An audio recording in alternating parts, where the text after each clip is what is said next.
નમસ્કાર, જય હિન્દ, જય ભારત. હું યુવરાજસિંહ જાડેજા. ગુજરાતમાં એવું ન બને કે ભરતી થાય અને ભરતીમાં કૌભાંડ ન હોય.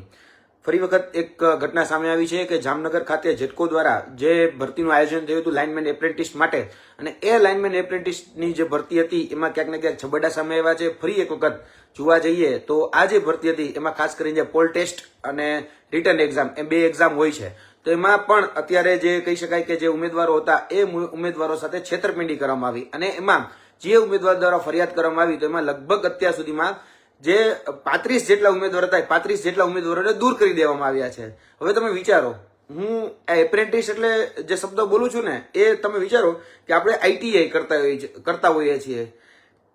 એ આઈટીઆઈ કરી એમાં ઇલેક્ટ્રિશિયન હોય કે વાયરમેન જેવો કોર્સ કરી અને પછી આપણે એપ્રેન્ટિસમાં જતા હોઈએ છીએ, અને એપ્રેન્ટિસશીપ કર્યા પછી એમાં તમને હેલ્પર તરીકેની નોકરી પીજીવીસીએલ હોય, યુજીવીસીએલ હોય કે પછી જેટકો હોય કે જે 7 ડિસ્કોમ કંપનીઓ છે એની અંદર તમને નોકરીઓ મળતી હોય છે. એમાં આ પ્રકારે જે નોકરીઓ મળતી હોય છે એ નોકરીઓમાં ક્યાંક ને ક્યાંક ભ્રષ્ટાચાર, ક્યાંક ને ક્યાંક કૌભાંડ ને ક્યાંક ને ક્યાંક છેતરપિંડી એ ચાલી રહી છે. વર્તમાનમાં જે કિસ્સો સામે આવ્યો એ જામનગરથી સામે આવ્યો છે, અને જામનગરની અંદર જે ભરતી કરવામાં આવી હતી જેટકો દ્વારા, એ જેટકો દ્વારા જે ભરતી કરાયેલી એમાં 4 મહિના વીતી ગયા. 4 મહિના એ વીતી ગયા પછી ખબર પડી કે આ ભરતીની અંદર જે અમુક ઉમેદવારો હતા એ ઉમેદવારોના માર્ક ક્યાંક ને ક્યાંક વધારી દેવામાં આવ્યા છે, અને એ માર્ક વધારી અને જે ઓછા માર્ક વાળા જે ઉમેદવારો હતા એ રહી ગયા, અને વધારે જેના માર્ક વધારી દીધા, ટૂંકમાં કહી શકાય કે પાછલા દરવાજેથી જેના માર્ક વધારી દીધા હતા એની ક્યાંક ને ક્યાંક એન્ટ્રી કરી દેવામાં આવી. એ પ્રકારે જે વિદ્યાર્થીઓ હતા એ વિદ્યાર્થીઓને આ બાબતની ખ્યાલ થઈ, વિદ્યાર્થીઓ ફરિયાદ પણ કરી, અને જે વિદ્યાર્થીઓ ફરિયાદ કરી તો ક્યાંક ને ક્યાંક જોવા જઈએ તો આમાં પણ એવું જ થયું કે જે વિદ્યાર્થીઓ ખોટી રીતે લાગ્યા હતા એને ટર્મિનેટ કરી દેવામાં આવ્યા. યાદ રાખજો શબ્દ ટર્મિનેટ. અને જે અધિકારીઓ જે આના માટે જવાબદાર હતા પરીક્ષા લેવા માટે, અને એ પરીક્ષા લેવા માટે જે અધિકારીઓ જવાબદાર હતા એને ક્યાંક ને ક્યાંક સસ્પેન્ડ કરવામાં આવ્યા. એની પર બહુ બીજી મોટી કઈ કાર્યવાહી કરવામાં આવી, એટલે વિદ્યાર્થીઓ ટર્મિનેટ થાય અને અધિકારીઓ છે એ સસ્પેન્ડ થાય. એમાં પણ જે નાનો કર્મચારી છે તે, મોટો કર્મચારી કોઈ નહીં, નાનો કર્મચારી જે હતો એને ફરજ મોકૂફ એ કરવામાં આવ્યો છે, એટલે કે ટર્મિનેટ જે છે એ વિદ્યાર્થીઓને કરી દેવામાં આવ્યા. પણ ક્યારે? તો કે ભાઈ 4 પગાર ચૂકવાઈ ગયા, અને 4 પગાર ચૂકવાઈ ગયા પછી આમાં એપ્રેન્ટિસશીપની અંદર સ્ટાઇપન મળતું હોય છે. એ 4 મહિનાનું સ્ટાઇપન આપી દીધું પછી ખબર પડી કે આપણે આ સ્ટાઇપન તો ખોટું આપ્યું. હવે ઉઘરાણી થાય છે કે નથી થતી તો બીજા નંબરની વાત છે, પરંતુ હવે એવું કહેવામાં આવે છે કે અમે 35 જેટલા ઉમેદવારોને નોકરી આપીએ છીએ. એટલે ત્યાં પ્રશ્ન બીજો ઉભો થશે સિનિયોરિટીનો, કારણ કે 4 મહિના અગાઉ એ અમુક વિદ્યાર્થીઓ જે લાગી ગયા હતા તો એ વિદ્યાર્થીઓ અને અત્યારે 4 મહિના પછી જે ઉમેદવારો લાગશે જે સાચા છે, જે લાયક છે, જે હકદાર છે, લાગવા જ જોઈએ, એમાં ના જ નથી, પણ એની સિનિયોરિટીનું શું? એટલે ક્યાંક ને ક્યાંક આ પ્રશ્ન પણ એ ઉભો થવાનો છે. આમાં જે લોકમુખે ચર્ચા છે એ પ્રમાણે કે આ ભરતી કરવા માટે ક્યાંક ને ક્યાંક વહીવટ કરવામાં આવ્યા હતા. વિચારો છો કેટલા રૂપિયાનો વહીવટ કરવામાં આવ્યો હોય છે? લાખ રૂપિયાના, 1.5 લાખ રૂપિયાના વહીવટ કરવામાં આવ્યો હોય ને એવી લોકમુખે ચર્ચા છે. મેં પણ અધિકારીઓ જોડે વાત કરી આ બાબતની પુષ્ટિ કરવા માટે, અમે પણ ફોન કર્યા તો અમને પણ નામ સામે આપ્યું કે ભાઈ આમાં તો અત્યારે સિનિયર ક્લાર્ક જે છે, સિનિયર આસિસ્ટન્ટ પીસી પટેલ, એની સામે અત્યારે મેં કડક કાર્યવાહી કરી છે, કડક કાર્યવાહી કરી અને અમે એને સસ્પેન્ડ કરી દીધા છે. એને સસ્પેન્ડ કર્યા પછી પણ સીધા ટ્રાન્સફર કરી દીધા છે. તમે વિચારો, સીધા જ બરાબર ટ્રાન્સફર થઈ ગયા છે. એટલે હવે આ જે ભરતી હતી એ જામનગરની સામે આવી છે. યાદ રાખજો, જામનગરમાંથી સામે આવી છે જેટકોની ભરતીમાં. અને આ જેટકોની જે ભરતી છે એ જુનાગઢ ખાતે પણ થઈ છે, ગોંડલ ખાતે પણ થઈ છે, અને કચ્છ ખાતે પણ થઈ છે. તો શું આમાં છેતરપિંડી નહીં થઈ હોય? અને વાત બીજી કે અત્યારે જે ભરતીમાં આ રીતે ગડબડી કે જે રીતે કહી શકે ગોબાચારી જે સામે આવે છે, હવે એના સીસીટીવી માંગવામાં આવે છે કે તમે જે પોલ ટેસ્ટ કરાવ્યો એ પોલ ટેસ્ટના સીસીટીવી આપવામાં આવે. જે જાગૃત નાગરિકો છે, અમારા જેવા જે વ્યક્તિઓ છે એ સીસીટીવી માંગે છે. તો હવે એવું કહી દેવામાં આવે છે એ ગોપનીય છે, એ સીસીટીવી આપવામાં નહીં આવે. એટલે ભાઈ સીસીટીવી આપવા માટે શા માટે મનાય હોય? અને તમે જો બહુ પાકસાફ હોય, બહુ ઈમાનદાર હોય, તમે કઈ ખોટું જ ન કર્યું હોય તો સીસીટીવી આપી દેવા જોઈએ.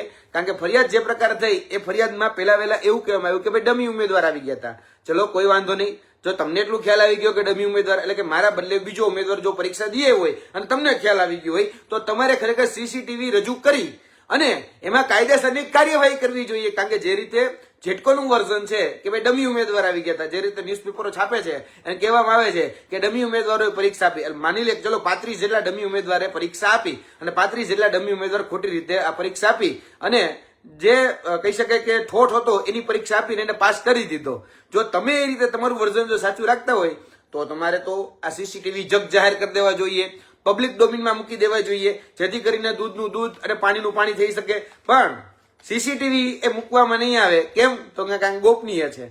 હવે વિચારો, જે વિદ્યાર્થી પોલ ટેસ્ટ કરે છે એમાં કોઈ પેપર પણ લીક નથી થવાનું, એમાં કોઈ ઘટના પણ સામે નથી આવવાની, છતાં પણ એવું કહેવામાં આવે છે કે સીસીટીવી તો ગોપનીય છે, એ અમે સામે નથી મૂકતા. કઈ વાંધો નહીં, તમને ખબર પડી ગઈ કે આ ભરતીની અંદર 35 જેટલા ઉમેદવારો ખોટી રીતે આવી ગયા છે, તો જેટકોએ સામે ચાલી પોતાના અધિકારીઓ વિરુદ્ધ કારણ કે ખબર પડી ગઈ ને કે 35 જેટલા ઉમેદવારો ખોટા રીતે આવી ગયા, તો હવે ફરિયાદ કરવાની વાત આવે, કાયદેસર કાર્યવાહી તો કરવી પડે ને. પણ જેટકોએ કાયદેસર કાર્યવાહી ન કરી, જેટકોએ શું કર્યું ખબર છે? તપાસના નામનું તરકટ. અને કઈ તપાસ? તો કે ખાતાકીય તપાસ કરીશું. અને એ ખાતાકીય તપાસના નામે તરકટ રચવાનું કામ આ જેટકોએ કર્યું પોતાના અધિકારીઓને બચાવવા માટે. કારણ કે એ પોતાના અધિકારીઓને, પોતાના યુનિયનના લોકોને અને યુનિયનના ક્યાંક ને ક્યાંક છાવરવાનું કામ જે બધા કરતા હોઈએ છે, એ બધા ભેગા મળી અને ગમે એમ કરી જે પોતાના મોટા ઉચ્ચ અધિકારીઓ, જેને આપણે એસી કહેતા હોય, એટલે કે અધિક્ષક ઇજનેર, મુખ્ય અધિક્ષક ઇજનેર હોય, પછી એના આસિસ્ટન્ટ સેક્રેટરી હોય, ખરેખર તો એ બધાના નામ આવે આમાં, પણ એ છેતરપિંડીની ફરિયાદ ત્યાં કરવામાં નથી આવતી. નકર તો ખરેખર જો કાયદેસર રીતે જોવા જઈએ તો ખબર પડી ગઈ છે કે ખોટી રીતે 35 લોકો લાગ્યા, કારણ કે એને સ્વીકારી લીધું છે. જેટકોએ સ્વીકારી લીધું છે, યાદ રાખો, એને 35 લોકો જે ખોટી રીતે લાગ્યા હતા ને એને દૂર કરી અને જે લાયક અને જે હકદાર હતા એને લઈ લીધા છે. એમાં નો ડાઉટ કે ચિત્રમાં કઈ વાંધો નથી. હવે જે ખોટી રીતે લેવાના એ કોના હસ્તક લેવાના, શા માટે લેવાના? તો કે ભાઈ હવે એક સિનિયર ક્લાર્કનું નામ અમે હંમેશા જેવું જોવા જાય તો નાનો કર્મચારી હોય ને એ ફસાતો વધારે હોય છે. એમાં કોઈ પીસી પટેલ જે છે સિનિયર ક્લાર્ક, સિનિયર આસિસ્ટન્ટ, એનું નામ આગળ ધરી દેવામાં આવ્યું છે. હવે વિચારો, હમણાં જ થોડાક દિવસ પછી 28 તારીખે પીજીવીસીએલ ની અંદર ઇલેક્ટ્રિકલ આસિસ્ટન્ટની પરીક્ષા છે, જેને આપણે ડાયરેક્ટ રિક્રુટમેન્ટ કરીએ છીએ. હવે ડાયરેક્ટ રિક્રુટમેન્ટ કેવી હોય કે ભરતીમાં છે ને પહેલા તમારે આઈટીઆઈ પાસ કરવી પડે, આઈટીઆઈ પછી તમારે એપ્રેન્ટિસશીપ કરવું પડે, એપ્રેન્ટિસશીપ કર્યા પછી ઇલેક્ટ્રિકલ આસિસ્ટન્ટ, જેને સાદી ભાષામાં જોવા જઈએ તો હેલ્પર કહેવામાં આવે, સાદી ભાષામાં હેલ્પર છે, એ પછી લાઇનમેન સુધી જાય, લાઇનમેન થી પછી આગળની પોસ્ટ, એ રીતે. હવે તમે વિચારો કે પાયામાં જ ભ્રષ્ટાચાર છે. જ્યાં શરૂઆત થાય છે, જ્યાંથી આપણે કહી શકાય કે ઇલેક્ટ્રિકલ આસિસ્ટન્ટ લેવાના છે, જ્યાંથી હેલ્પર લેવાના છે, એના પહેલાની જે પરીક્ષા છે, એટલે કે બાલ મંદિરનું જ જે પેપર હોય એ બાલ મંદિરનું પેપર જ ફોડી નાખવામાં આવે. આ એ પ્રકારનું છે, સાવ પાયાનું. હજી તો આઈટીઆઈ કરીને ઉમેદવાર એપ્રેન્ટિસશીપ કરવા માટે જાય, એપ્રેન્ટિસશીપ કરવા માટે પણ એને પોલ ટેસ્ટ આપવાની હોય. હવે એ પોલ ટેસ્ટની અંદર જ ક્યાંક ને ક્યાંક જે આ બધી ઘટનાઓ ઘટે છે, એમાં આની પહેલા પણ તમને યાદ હશે જેટકોની ઘટના, જ્યારે મેં જેટકોની જે વડી કચેરી વડોદરા ખાતે આવેલી 1282 ઉમેદવારોને સાથે લઈ અને જેટકોનો ઘેરાવો કરી લીધો હતો, ત્યારે એ પોલ ટેસ્ટ એને રદ કરવી પડી હતી. અને એ બાબત હજી મને યાદ છે કે આજથી 1 વર્ષ એ વાતને વીતી ગયું છે, પરંતુ જેટકોના ભ્રષ્ટાચાર બંધ નથી થયા. જેટકોમાં અવારનવાર, એ પછી યુનિયન હોય કે પછી એના વાલા દવલાઓ હોય કે પછી આ ભ્રષ્ટાચારમાં ઉચ્ચ અધિકારીઓ હોય, એ બધા જ સાથે મળી અને ભેગા મળી અને કુંડળીમાં ગોળ ભાંગે છે. આ હકીકત છે, આ નગ્ન વાસ્તવિકતા છે. પછી અત્યારે મોટી મોટી હાઈ ટેન્શન લાઈનો એ ખેડૂતોના ખેતરમાંથી નીકળે છે, એની કારણ એના પાછળ જવાબદાર ભ્રષ્ટાચારીઓ છે. એને ભ્રષ્ટાચાર કહો છો, મોટા પાયે ભ્રષ્ટાચાર સાથે સંકળાયેલા છે. બસ મોટી રીતે કઈ રીતે ખાવાનું મળે એ જ જોતા હોય છે. મેં તમને કીધું એમ કે આજે જે આ ભરતી કૌભાંડ છે જેટકોનું એપ્રેન્ટિસશીપનું, એ જેટકો એપ્રેન્ટિસનું ભરતી કૌભાંડ જોવા જઈએ તો એકદમ નાના લેવલે છે. જે જામનગરની અંદર આ ભરતી પ્રક્રિયાનું આયોજન થયું, એ જામનગરની અંદર જે ભરતી પ્રક્રિયાનું આયોજન થયું, એ જામનગરની ભરતી પ્રક્રિયામાં ક્યાંક ને ક્યાંક જે ઉમેદવારો હતા, પહેલા એવું કહેવામાં આવ્યું કે ડમી ઉમેદવાર છે અને એ ડમી ઉમેદવારને અમે દૂર કરી દઈએ છીએ અને સાચા ઉમેદવારને લઈ લઈએ છીએ. ચલો, એનાથી ને મને વાંધો નહોતો. જે તમે સાચા ઉમેદવારને લીધા, ખોટા ઉમેદવારને કાઢ્યા, તો હવે જેને ખોટી રીતે ભરતી કરી એની સામે તમારે કાયદેસર કાર્યવાહી કરવી જોઈએ. એ 35 ઉમેદવારો જે ખોટી રીતે લઈ ગયા એની સામે કાયદેસર કાર્યવાહી કરવી જોઈએ. પણ જેટકો આમાંનું કાંઈ નથી કરતું. જેટકો આમાંનું એક જ વસ્તુ કરે છે, પોતાના અધિકારીઓને બચાવવા. એ ક્યાંક ને ક્યાંક ખાતાકીય તપાસના નામનું એ તરકટ રચે છે. હવે જે લોકમુખે અને જે કહી શકાય જામનગર અને જે રાજકોટ સર્કલ જે છે, એ રાજકોટ સર્કલના ઉચ્ચ અધિકારીઓ સાથે મેં પણ વાત કરી.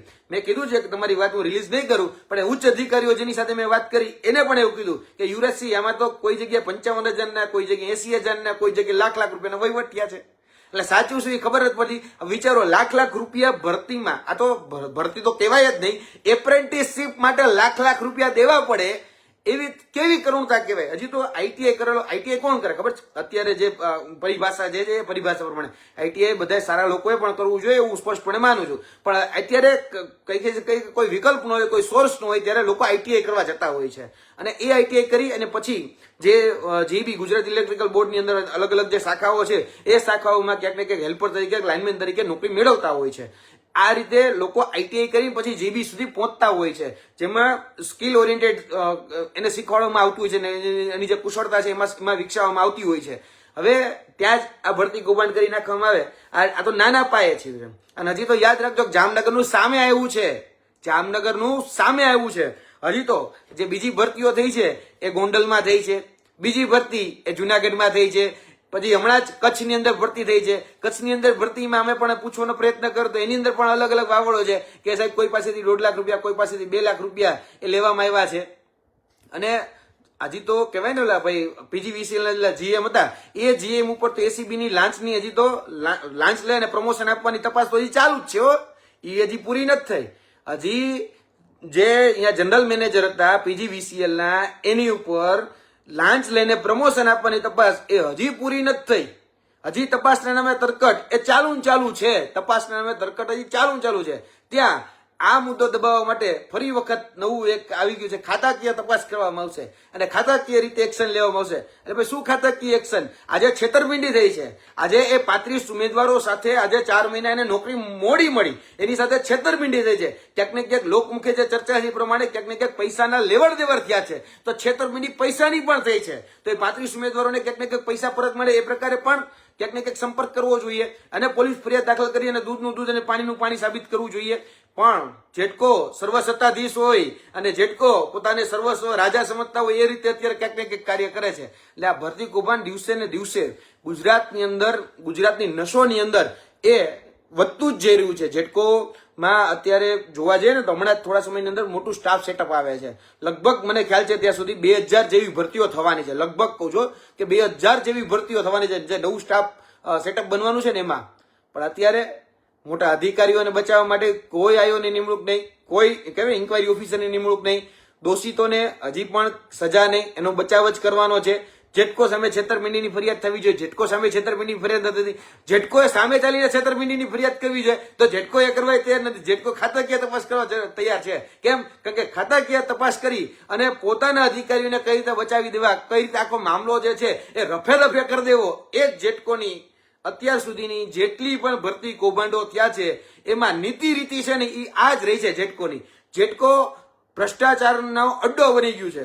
ભૂતકાળમાં મેં 4 ભરતી કૌભાંડ જેટકોના, જે કહી શકાય કે સ્ટાફ સેટઅપ હતું જ નહીં પીએ નું, એ સ્ટાફ સેટઅપમાં એને ભરતી કરી નાખી અને જે 157 વિદ્યાર્થીઓ હતા એને રજડી નાખવાનું કામ આ જેટકોના અધિકારીઓ કરેલું હતું. પણ હજી સુધી એ જેટકોના અધિકારી પર ફરિયાદ નથી નોંધાલી. એને ખરેખર મંજૂરી લેવાની સરકારમાંથી ઈસીની એને મંજૂરી નહોતી લીધી અને એમને આ જેટકો વડે ભરતી કરી નાખી હતી. આ જ રીતે 1 વર્ષ પહેલા જેટકોએ પોલ ટેસ્ટની અંદર ગફલો કર્યો હતો. પોલ ટેસ્ટમાં 1282 ઉમેદવારોને રજવવાનું કામ આ જ જેટકોએ કર્યું હતું. અને જેટકોને બચાવવા માટે જે તે કહેવાતા એના પોતાના મળતિયા યુનિયન છે એ યુનિયન તરત જ મેદાન આવી જાય અને કહી શકાય કે જેટકોના અધિકારીઓનો બચાવ કરે, જે કર્મચારીઓ છે એનો બચાવ કરે, પરંતુ એના હાથ પણ એ ભ્રષ્ટાચારની અંદર રંગાયેલા હોય છે. અને અમે સાબિત કરીને ભૂતકાળમાં પણ આપ્યું હતું, બરાબર, જે પોસ્ટ જ નહોતી એ પોસ્ટ ઊભી કરી, પોસ્ટલ આસિસ્ટન્ટ, પોસ્ટલ કહી શકાય કે ઓફિસરની જે પોસ્ટો હતી એ છતાં ઊભી કરીને ક્યાંક ને ક્યાંક ભરતી કરવાનું કાવતરું આ જ જેટકોએ કરેલું હતું. અને જે મંજૂરી લેવાની હતી એ મંજૂરી લીધી નહોતી. એટલે ક્યાંક ને ક્યાંક અત્યારે જે જામનગરની જેટકો ખાતેની જે ભરતી છે એ ભરતીમાં મોટા પાયે ગરબડી થઈ છે, મોટા પાયે ગરબડ થઈ છે, ગોબાચારી થઈ છે. આની ઉપર તાત્કાલિક ધોરણે તપાસ થવી જ જોઈએ.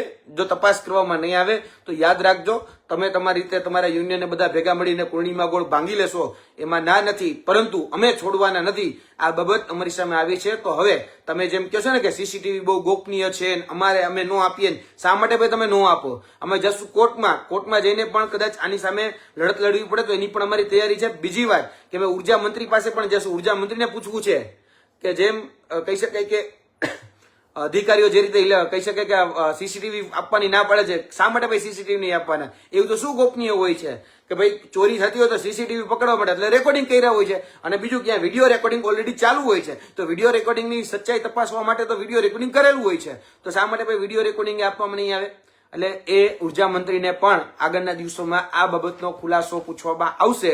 ઉર્જા મંત્રી હોય, ઉચ્ચ અધિકારીઓ હોય, એ જેટકોના ઉચ્ચ અધિકારીઓ હોય કે કોઈ પણ હોય, એ બધાનો જવાબ લેવામાં આવશે આગળના દિવસોની અંદર. આ જે ભરતી કૌભાંડ થયું છે એમાં તમે નાના એક કર્મચારી કહી શકાય કે સિનિયર ક્લાર્કનું નામ આગળ ધરી અને ક્યાંક ને ક્યાંક જે આ મામલો રફે દફે કરવા માંગો છો, તો યાદ રાખજો મામલો એમ રફે દફે નહીં થાય. આગળના દિવસોની અંદર જે વ્યક્તિઓને છૂટા કરવામાં આવ્યા છે એનું પણ કારણ જોશે, જે વ્યક્તિઓને લેવામાં આવ્યા છે એનું પણ કારણ જોશે, અને જે લોકોએ ખોટી રીતે ગેરરીતિથી ક્યાંક ને ક્યાંક કૌભાંડથી ગોબાચારીથી આ ભરતીઓ કરી છે એ અધિકારીઓ વિરુદ્ધ પણ ફરિયાદ કરવી પડશે ને કરવી જ પડશે.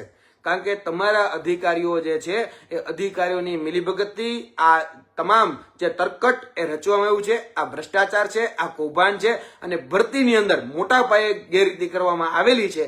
આ વાત બહુ સ્પષ્ટતા સાથે કહીએ છીએ, કેમ કે તમે 35 લોકોને તમે જ સસ્પેન્ડ કરેલા છે, તમે જ ટર્મિનેટ કરેલા છે. કારણ કે તમે અધિકારીને સસ્પેન્ડ કરો છો, ટ્રાન્સફર કરો છો, પણ જે વિદ્યાર્થી જે છે એને તમે ટર્મિનેટ કરેલો છે, અને ટર્મિનેટ કરેલા વિદ્યાર્થીની જગ્યાએ તમે એમ કીધું કે અમે લાયક અને હકદારને નોકરી આપીએ છીએ. તો હવે એ 35 લોકોને કોને ગેરરીતિથી નોકરી આપી એનો જવાબ આવનાર દિવસોની અંદર તમારે આપવો પડશે. જય હિન્દ, જય ભારત.